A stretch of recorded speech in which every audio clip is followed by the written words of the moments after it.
E se você ainda não me segue, né, começa a seguir aí e acompanhar as dicas que eu posto aqui voltadas para concurso público.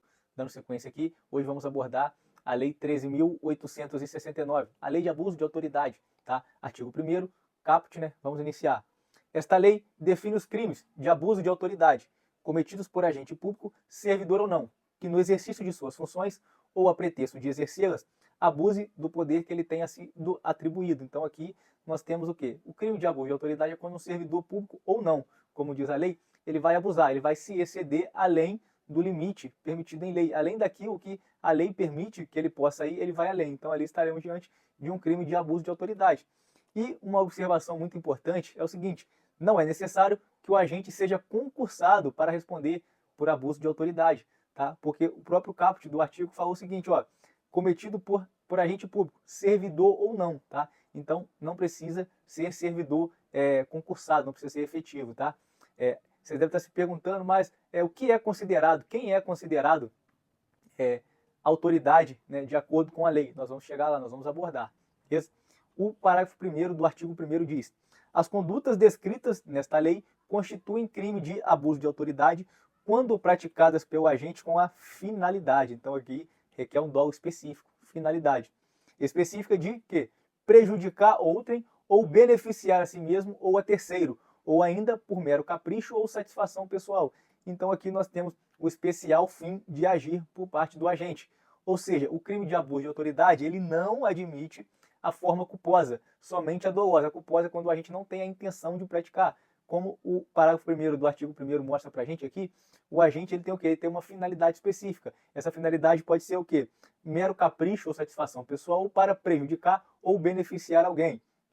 O parágrafo 2º do artigo 1º diz o seguinte: a divergência na interpretação da lei ou na avaliação de fatos e provas não configura abuso de autoridade. Então aqui a própria lei de abuso de autoridade, ela já vedou o crime de hermenêutica, tá? O que seria o crime de hermenêutica? Quando o operador do direito, né, no caso o juiz, é responsabilizado criminalmente pelo simples fato de sua interpretação ter sido considerada errada pelo tribunal revisor. Ou seja, aqui nós temos, né, um juiz de primeira instância, ele condena um réu ali. E esse réu, ele recorre numa instância superior, né, ele é absolvido. Então ali o juiz de primeira instância ele vai responder por abuso de autoridade? Em via de regra que não, porque ele teve uma interpretação e o de segunda instância teve o quê? Uma outra interpretação. Então aqui a lei ela protege, né, o julgador ali, ela protege, né, a autoridade judiciária.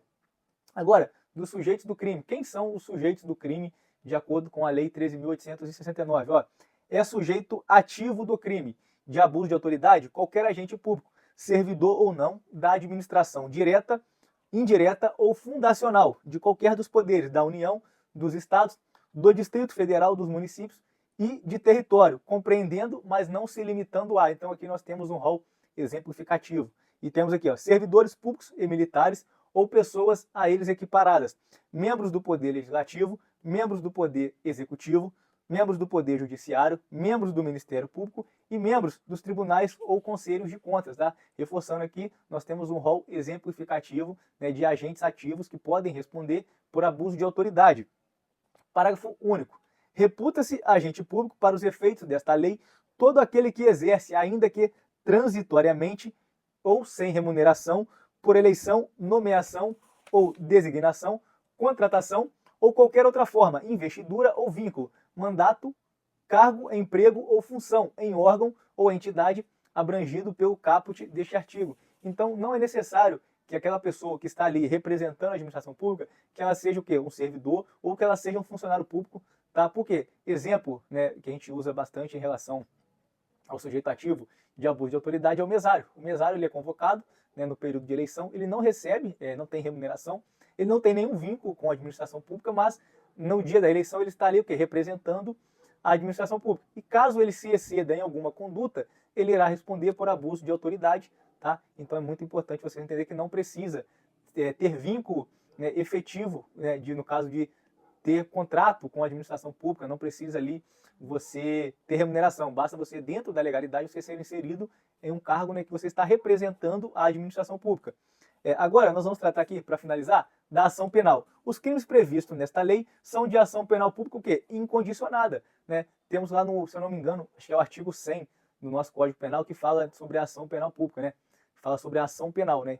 Que todos os crimes serão de ação penal pública incondicionada, salvo se a lei determinar, né, forma contrária. Mas aqui, o artigo 3º da Lei 13.869 fala que o crime de abuso de autoridade é ação penal pública incondicionada, ou seja, né, cabe a quem? Ao Ministério Público a propositura da ação penal sem depender da concordância do ofendido ou de qualquer pessoa. Lembrando que, né, no caso do ofendido ser um menor ou uma pessoa incapaz, né, o seu responsável legal que irá propor essa ação, beleza? Mas o Ministério Público não depende disso, porque a ação penal pública incondicionada.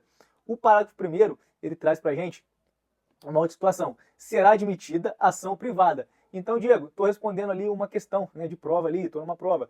Aí diz que não é permitido a ação penal privada nos crimes de abuso de autoridade. Errado, porque será admitida a ação privada se a ação penal pública não for intentada no prazo legal, ou seja, se o Ministério Público não oferecer a denúncia no prazo legal. Cabendo ao Ministério Público aditar a queixa, repudiá-la e oferecer denúncia substitutiva. Intervir em todos os termos do processo, fornecer elementos de prova, interpor recurso e a todo tempo, no caso de negligência do querelante, retomar a ação como parte principal. Então aqui cabe a ação privada subsidiária da pública se esta não for intentada no prazo legal. E após o titular, né, a vítima ali ou seu representante legal, ele ofereceu uma ação privada subsidiária da pública, caso ele deixe essa ação de lado, essa ação ela volta o quê? Para o Ministério Público, porque estamos diante de um crime de ação penal pública incondicionada. Ou seja, aqui temos a famosa ação penal privada subsidiária da pública. Quando ela ocorre? Quando o Ministério Público, dentro do prazo que a lei lhe confere, não apresente o quê? Qualquer manifestação. E o parágrafo 2º do artigo 3º, né, finalizando com vocês. A ação privada subsidiária será exercida no prazo de 6 meses, contado da data em que se esgotar o prazo para o oferecimento da denúncia. Então, se o Ministério Público, dentro do prazo legal, né, que a lei lhe confere, se ele não oferece essa ação penal pública incondicionada, a vítima ou seu representante legal, quando a vítima for menor ou incapaz, ele tem o quê? 6 meses para o quê? Para ele propor a ação penal privada subsidiária da pública.